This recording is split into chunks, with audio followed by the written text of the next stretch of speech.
ಪ್ರಧಾನಮಂತ್ರಿಗಳು ಅಟಲ್ ಬಿಹಾರಿ ವಾಜಪೇಯಿ ಇದ್ದಾಗ 519.6.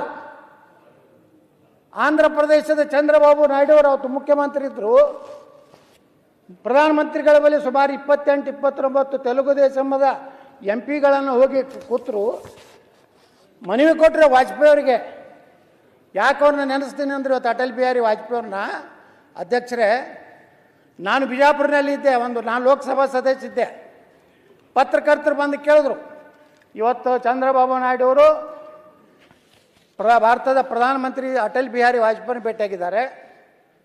515ಕ್ಕಿಂತ ಹೆಚ್ಚಿಗೆ ಎತ್ತರಕ್ಕೆ ಅವಕಾಶ ಕೊಡಬಾರ್ದು. ಒಂದು ವೇಳೆ ಕೊಟ್ಟರೆ ತೆಲುಗು ದೇಶಂ ತನ್ನ ಪಾರ್ಟಿ ಬೆಂಬಲವನ್ನು ವಾಪಸ್ ತಗೋತೇತನೋ ಅಂತ ಒಂದು ಎಚ್ಚರಿಕೆಯನ್ನು ಕೊಟ್ಟಿದ್ದಾರೆ ಅಂತ ಹೇಳಿದ್ರು. ಅವಾಗ ನಾವೊಬ್ಬ ಲೋಕಸಭಾ ಸದಸ್ಯನಾಗಿ ನಾನು ಏನೋ ಬೇರೆ ಹಾದಿ ಹಿಡಿದು ಬಚಾವಾಗಲಿಕ್ಕೆ ಪ್ರಯತ್ನ ಮಾಡಬಹುದಾಗಿತ್ತು. ಆದರೆ ಅವತ್ತು ನಾ ಹೇಳಿದೆ, ಕೇಂದ್ರ ಸರ್ಕಾರ 519.6 ಎತ್ತರಕ್ಕೆ ಅನುಮತಿ ಕೊಡದೇ ಇದ್ದರೆ ಸುಪ್ರೀಂ ಕೋರ್ಟ್ನಲ್ಲಿ ನಮ್ಮ ನ್ಯಾಯದ ಪಾಲನ್ನು ಕೇಂದ್ರ ಸರ್ಕಾರ ಅಫಿಡೇಟ್ ಹಾಕದೇ ಇದ್ದರೆ ನಾನು ಲೋಕಸಭೆಗೆ ರಾಜೀನಾಮೆ ಕೊಡ್ತೀನಿ ಅಂದೆ. 5 ನಿಮಿಷದಲ್ಲಿ ಅನಂತಕುಮಾರ್ ಅವ್ರ ಫೋನ್ ಬಂತು ನನಗೆ. ಏನು ಕೇಳಿದ್ರೆ ಅಧ್ಯಕ್ಷರೇ, ಏನಪ್ಪ ಮಹಾಪ್ರಭು, ನಮ್ಮದು ಸರ್ಕಾರ ಇದೆ, ನೀನು ರಾಜೀನಾಮೆ ಕೊಡ್ತೀನಿ ಅಂತ ಹೇಳಿದಿಲ್ಲ ಅಂತಂದರು. ಹೌದು, ಕೊಡ್ತೀನಿ ಅಂತ ಹೇಳಿನ ಅಂತ ಹೇಳಿದೆ. ಕೊಡ್ತೀನಿ ಅಂತ ಹೇಳಿದೆ.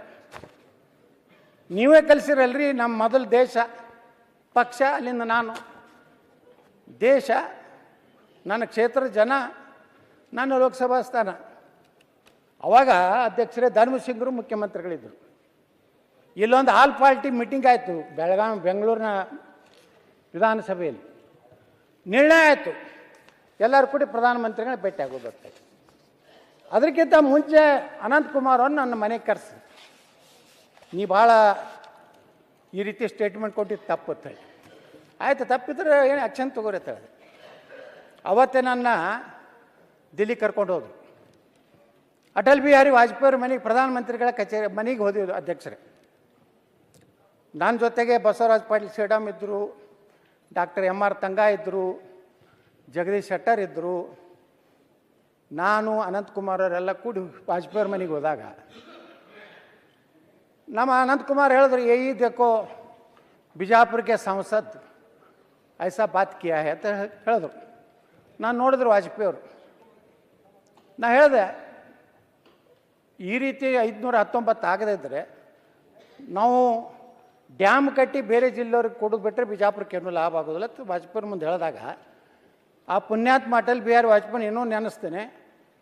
ನೇರವಾಗಿ ಅವತ್ತಿನ ಅಟಾರ್ನಿ ಜನರಲ್ ಹರೀಶ್ ಸಾಳ್ವೆ ಅವ್ರಿಗೆ ಫೋನ್ ಮಾಡಿದ್ರು. कल हमारा एक कर्नाटक के हमारे MP और केंद्र मंत्री आ रहे, उनका जो अफिडेविट डालने का है सुप्रीम कोर्ट में, आप करिए. ಮುಂಜಾನೆ 8 ಗಂಟೆಗೆ ಹರೀಶ್ ಸಾಳ್ವೆ ಅವ್ರ ಮನೆಗೆ ಹೋದ್ವಿ ನಾವು, ಅನಂತಕುಮಾರ್ ನೇತೃತ್ವದಲ್ಲಿ. ಅವ್ರ ಮನೆಗೆ ಹೋದಿವಿ, ಟಿಫಿನ್ ಮಾಡಿದ್ವಿ. ಒಂದೇ ಮಾತು ಹೇಳಿದ್ರು ಹರೀಶ್ ಸಾಳ್ವೆ, कल हम अटल जी ने बोला है आज सुप्रीम कोर्ट में आलमट्टी डैम का 519.6 519.6 अफिडेविट डाल देंगे. ಅವ್ರಿಗೆ ಧಮಕಿ ಬಂದಿದ್ರ ಬಗ್ಗೆ ವಾಜಪೇಯಿ ನಮ್ಮ ಮುಂದೆ ಏನು ಹೇಳ್ತಾರೆ ಅಧ್ಯಕ್ಷರೇ, ನನ್ನ ಸ್ವಾರ್ಥಕ್ಕಾಗಿ, ನನ್ನ ಪ್ರಧಾನಮಂತ್ರಿ ಕುರ್ಚಿಗಾಗಿ ಕರ್ನಾಟಕಕ್ಕೆ ನಾನು ಬಲಿ ಕೊಡಲಿಕ್ಕೆ ಸಾಧ್ಯ ಇಲ್ಲ ಅನ್ನುವಂಥ ಮಾತನ್ನು ಅಟಲ್ ಬಿಹಾರಿ ವಾಜಪೇಯಿ ಅವತ್ತು ಹೇಳಿದ್ರು. ಮುಂದೆ 6 ತಿಂಗಳಾದಾಗ ನಾನು ಏನು ಉಚ್ಚಾಟನೆ ಮಾಡಬೇಕಂತಿದ್ರಲ್ಲ ಅಧ್ಯಕ್ಷರೇ, ನಾ ಕೇಂದ್ರ ಮಂತ್ರಿಯಾಗಿ ಅಟಲ್ ಬಿಹಾರಿ ವಾಜಪೇಯಿ ಸರ್ಕಾರದಲ್ಲಿ ಕೆಲಸ ಮಾಡುವಂಥ ಅವಕಾಶ ಕೊಟ್ಟರು. ನಾವು ನಮ್ಮ ಭಾಗದ ಜನರ ಬಗ್ಗೆ ಕಳಕಳಿ ಇಟ್ಕೊಂಡು ಕೆಲಸ ಮಾಡಿದ್ರೆ ಯಾರಿಗೂ ಹಂಚಬೇಕಾಗಿಲ್ಲ. ಜನ ನಮ್ದು ಅನ್ನತ್ತಾರೆ. ಇವತ್ತು ನೋಡಿ, ಕರ್ನಾಟಕದಲ್ಲಿ ಎಲ್ಲಿ ಬೇಕಾದಲ್ಲಿ, ಯಾವ ಮೈಸೂರು ಮಂಡ್ಯಕ್ಕೆ ಹೋದರೂ 10-15 ಜನ ಸೇರ್ತಾರೆ. ಯಾಕೆ ಸೇರ್ತಾರೆ? ನಾನು ದುಡ್ಡು ಕೊಟ್ಟು ತರಿಸ್ತೀನ, ಏನು ಜೀಪ್ ಕೊಡ್ತೀನ, ಡಾಬಾದಾಗ ಊಟ ಏನೂ ಇಲ್ಲ.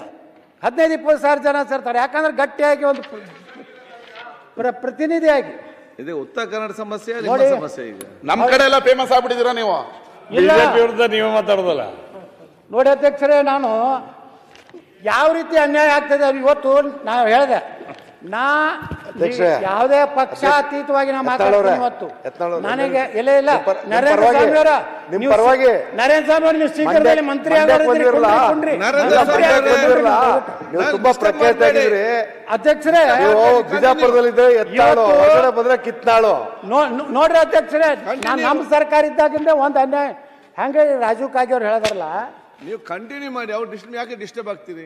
ನಾ ಡಿಸ್ಟರ್ಬ್ ಆಗುದಿಲ್ಲ. ಅವರು ನರೇಂದ್ರ ಸ್ವಾಮಿ ಅವರು ನಾವು ಮಂತ್ರಿ ನೀವು ಡಿಸ್ಟರ್ಬ್ ಆಗಬಾರ್ದು. ಅಧ್ಯಕ್ಷರೇ, ನಮ್ಮ ಸರ್ಕಾರ ಇತ್ತು, ನಮ್ಮವ್ರು ಮುಖ್ಯಮಂತ್ರಿ ಇದ್ರು. 2 ವಿಮಾನ ನಿಲ್ದಾಣಗಳು ಒಂದೇ ಬಜೆಟ್ನಲ್ಲಿ ಅನೌನ್ಸ್ ಆದವು. ಶಿವಮೊಗ್ಗ ಮತ್ತು ವಿಜಯಪುರ. ಶಿವಮೊಗ್ಗಕ್ಕೆ 450 ಕೋಟಿ ರೂಪಾಯಿ ಕೊಟ್ಟರು, ಬಿಜಾಪುರಕ್ಕೆ 200. ಒಂದು ಸಣ್ಣ ಡಬ್ಬಿ, ಒಂದು ಇಂಥ ಅಳಗಾಡು ವಿಮಾನ. ಶಿವಮೊಗ್ಗದಲ್ಲಿ ಇಂಟರ್ನ್ಯಾಷನಲ್ ಲೆವೆಲ್ದು ವಿಮಾನ ನಿಲ್ದಾಣ, ರನ್ವೇ, ನೈಟ್ ಲ್ಯಾಂಡಿಂಗು, ಬೋಯಿಂಗು, ಗೂಡ್ಸ್. ಆ ಗೂಡ್ಸಕ್ಕೆ ಏನಂತಾರೆ ಅದು ವಿಮಾನಕ್ಕೆ ಕಾರ್ಗೋ.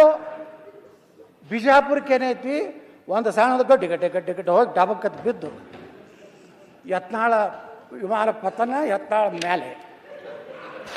ನಾ ಅದೇ ಯಡಿಯೂರಪ್ಪರಿಗೆ ಕೇಳಿದೆ, ಇದು ಯಾವ್ದು ರೀ? ಅವ್ರು ಹೇಳಿದ್ರಲ್ಲ ನಮ್ಮ ರಾಜಕಾಗೆ, ಶಿವಮೊಗ್ಗಕ್ಕೆ ಬೆಣ್ಣೆ, ವಿಜಾಪುರಕ್ಕೆ ಸುಣ್ಣ, ಇದೆಲ್ಲಿ ನಡೆಸಿರೋ ನಾಟಕ ಯಡಿಯೂರಪ್ಪ ಅಂತ ಕೇಳಿದೆ ನಾನು. ವಿಧಾನಸಭೆ ಒಳಗೆ ಎದ್ದು ಹೋದ್ರು, ಆನಂದ್ ಸಿಂಗ್ಗೆ ಹಚ್ಚಿದ್ರು. ಆನಂದ್ ಸಿಂಗ್ ಏನು ಉತ್ತರ ಕೊಟ್ಟರು ಗೊತ್ತೈತೆ ಅಧ್ಯಕ್ಷರೇ?